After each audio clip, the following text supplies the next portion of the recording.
ডি8 শীর্ষ সম্মেলনের ফাঁকে অন্তর্বর্তী সরকারের প্রধান উপদেষ্টা অধ্যাপক ডক্টর মোহাম্মদ ইউনূসের সঙ্গে দ্বিপাক্ষিক বৈঠক করেছেন পাকিস্তানের প্রধানমন্ত্রী শাহবাজ শরীফ। জানা গেছে, দুই দেশের মধ্যে দ্বিপাক্ষিক সম্পর্ক জোরদার করতে একমত হয়েছেন তারা।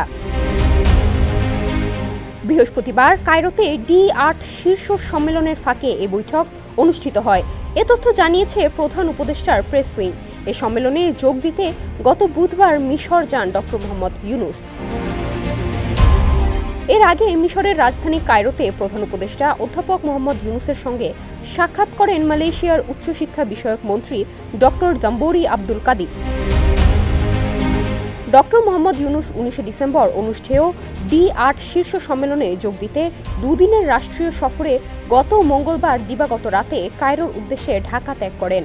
সম্মেলনে ডক্টর ইউনূসের সঙ্গে ইরানের প্রেসিডেন্ট মাসুদ পেজেশকিয়ান, তুরস্কের প্রেসিডেন্ট রিসেপ তাইয়েপ এরদোয়ান, ইন্দোনেশিয়ার প্রেসিডেন্ট প্রাবোও সুবিয়ান্তো, পাকিস্তানের প্রধানমন্ত্রী শাহবাজ শরীফ এবং মিশরের প্রেসিডেন্ট আবেদল ফাত্তাহ আল সিসি উপস্থিত থাকবেন। সেখানে পাকিস্তানের প্রধানমন্ত্রী শাহবাজ শরীফের সঙ্গে বৈঠক হয় তার। সানবিট সব দিবে সামাল।